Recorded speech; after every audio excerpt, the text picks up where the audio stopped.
Welcome to the Wessex Gallery at the Salisbury Museum. This gallery is packed full of archaeological finds from the local area, the most important of which have to be our objects from Stonehenge and the surrounding landscape. Salisbury Museum is the collecting museum for finds from Stonehenge, and we have objects from excavations that have taken place over the past 120 years or so. The case behind me has some of the more exciting things that have been discovered, so let's go in and have a closer look.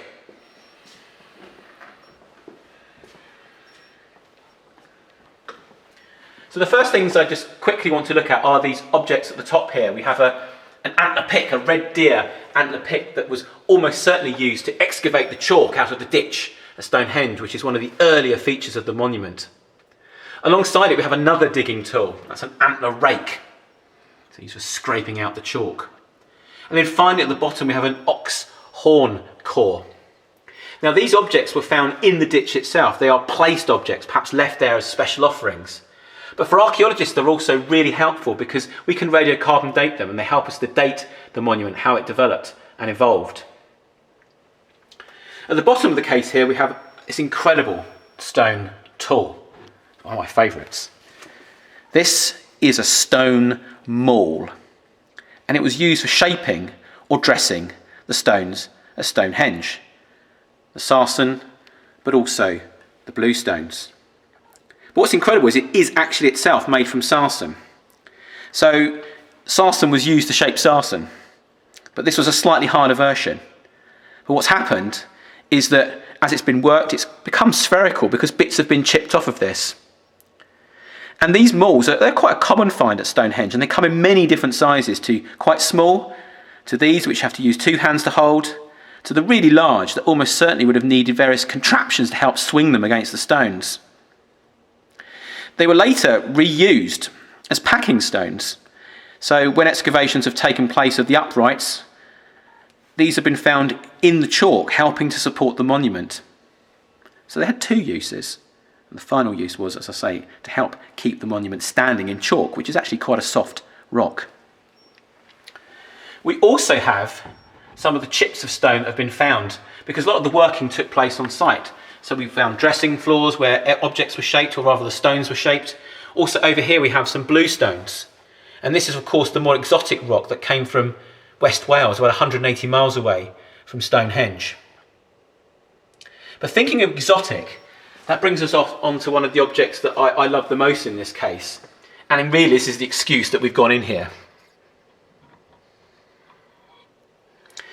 This here is a mace head, and it's made of a type of rock called gneiss, which begins with a G.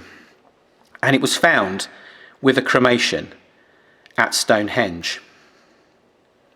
But this type of rock, it comes from the Isle of Lewis on the Outer Hebrides, and the object itself is about 4,500 to 5,000 years old.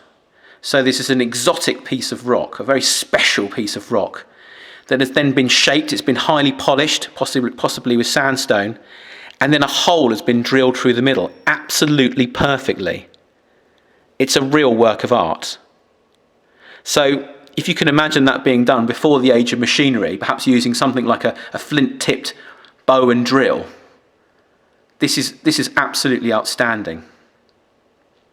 Now, it could be that the hole was drilled through so that a shaft could be inserted, so this then became a mace head with a handle going through it that way. Of course, that has not survived. But an object like this would have been a symbol of authority, a symbol of power, if carried as a mace head.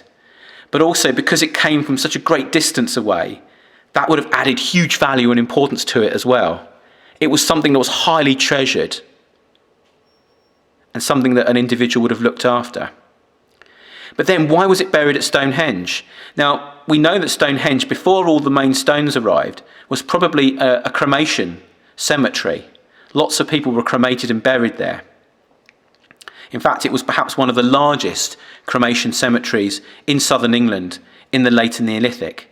So the person who was buried with this, the individual, was clearly, well, perhaps somebody important, someone highly respected by the community, because this object itself was highly treasured, and to place it out of circulation in the ground forever with that individual was clearly a huge sign of respect.